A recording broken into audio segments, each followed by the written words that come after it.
Pernah kebayang nggak ada sebuah kabupaten yang lahir bukan karena perjanjian damai, tapi justru dari api pemberontakan dan pelarian seorang anak kecil? Ini bukan cerita fiksi loh. Ini adalah kisah nyata di balik berdirinya Kabupaten Bondowoso di Jawa Timur. Jadi, pertanyaannya kan, gimana caranya sebuah pemberontakan yang brutal malah melahirkan wilayah baru yang makmur? Aneh kan? Yuk kita telusuri bareng-bareng gimana kehancuran justru bisa jadi awal dari sesuatu yang baru. Langsung aja kita mulai. Nah, yang unik dari cerita Bondowoso ini mulainya itu bukan di Bondowoso. Loh kok bisa? Iya, untuk tahu akarnya kita harus mundur sedikit dan menyeberang ke Pulau Madura di pertengahan abad ke-18, karena di sanalah semua ini berawal. Jadi, ceritanya di tahun 1743, Madura itu lagi panas-panasnya. Ada pemberontakan besar yang dipimpin oleh Kelesap dan situasinya kacau balau. Nah, di tengah pertempuran sengit itu, Adikoro IV, seorang bangsawan penting, tewas. Kematiannya ini jadi pemicu eksodus besar-besaran. Ribuan pengikutnya, karena nggak punya pilihan lain, terpaksa kabur menyeberangi selat, mencari perlindungan di daerah Besuki. Dan disinilah momen krusialnya. Di antara ribuan pengungsi yang putus asa itu, ada seorang anak laki-laki. Namanya Raden Bagus Asrah. Dia melarikan diri cuma sama neneknya, Nyi Sedabulangan. Bayangin, saat itu siapa sangka anak kecil yang ketakutan ini justru yang nantinya akan mengubah sejarah. Oke, terus gimana nasib si anak pengungsi ini? Nah, perjalanannya dari seorang pelarian menjadi pendiri sebuah wilayah besar dimulai dari sini. Takdir membawanya bertemu dengan Ki Pateh Alus, seorang tokoh yang sangat berpengaruh di Besuki. Ki Pateh Alus inilah yang kemudian mengasuhnya. Di bawah bimbingan beliau, Raden Bagus Asra benar-benar ditempa. Dia belajar ilmu agama untuk jadi bijaksana dan juga ilmu bela diri supaya kuat. Paket lengkap lah. Dan ternyata bakatnya itu luar biasa. Coba deh bayangin, di usia 17 tahun. Masih muda banget kan? Dia udah diangkat jadi Menteri Anom atau Menteri Junior. Ini pencapaian yang gila banget pada masanya. Sampai-sampai dia dapat gelar baru, Mas Astruno. Sebagai bukti kalau kemampuannya itu jauh di atas rata-rata anak seusianya. Lalu, di tahun 1789, datanglah sebuah misi yang akan menentukan jalan hidupnya. Dia diberi tugas besar, memimpin ekspedisi ke arah selatan, menembus hutan belantara buat membuka lahan baru untuk wilayah Besuki. Ini bukan sekedar tugas biasa loh, ini semacam panggilan takdir buat dia jadi seorang perintis sejati. Dan ekspedisi inilah yang jadi puncaknya. Dari yang tadinya hutan belantara, lahirlah sebuah wilayah baru. Ya, inilah momen kelahiran Bondowoso. Kerja kerasnya nggak sia-sia.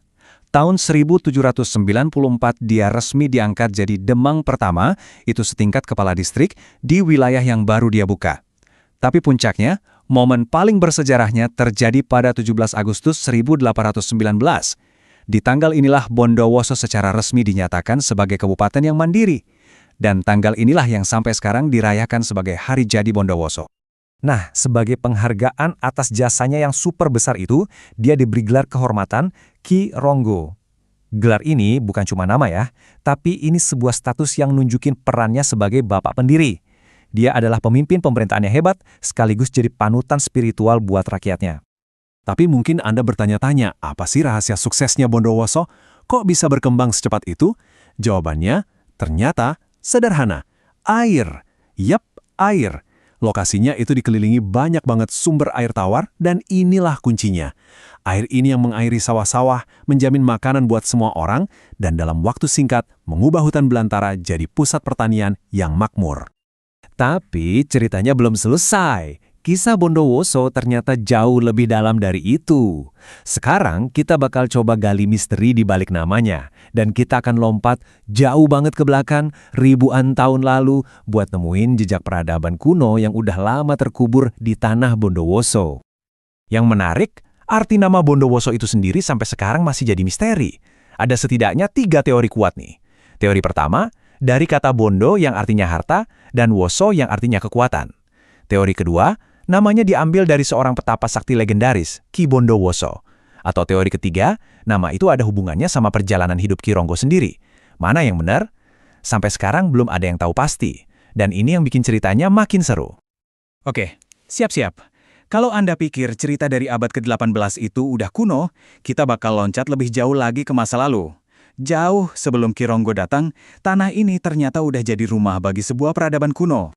Lihat angka ini, 1215. Ini bukan jumlah penduduk ya, ini adalah jumlah situs megalitikum, peninggalan zaman batu, yang ditemukan di Bondowoso. Saya ulangi, 1215. Angka ini menjadikan Bondowoso salah satu kawasan dengan situs megalitikum terbanyak di Indonesia. Luar biasa kan? Peninggalannya juga macam-macam. Ada menhir atau batu tegak, ada dolmen atau meja batu, dan masih banyak lagi. Terus, artinya apa? Ini bukti kuat, bukti nyata kalau jauh sebelum cerita Ki Ronggo dimulai, tanah Bondowoso ini udah jadi pusat peradaban yang penting selama ribuan tahun. Oke, jadi setelah perjalanan panjang ini, dari era pemberontakan sampai ke zaman prasejarah, gimana semua ini membentuk Bondowoso yang kita kenal sekarang? Yuk kita lihat warisan Ki Ronggo di zaman modern.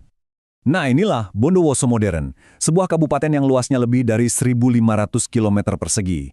Julukannya juga macam-macam dan unik-unik yang nunjukin identitasnya. Ada kota Tape, jelas karena kulinernya yang khas itu.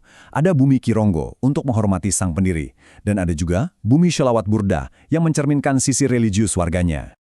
Tapi, penting untuk diingat Ki Ronggo nggak membangun Bondowoso sendirian.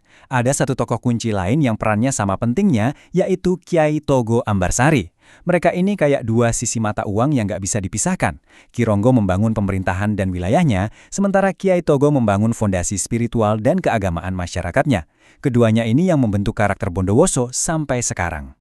Jadi, kalau kita simpulkan, perjalanan Bondowoso ini benar-benar sebuah kisah yang luar biasa.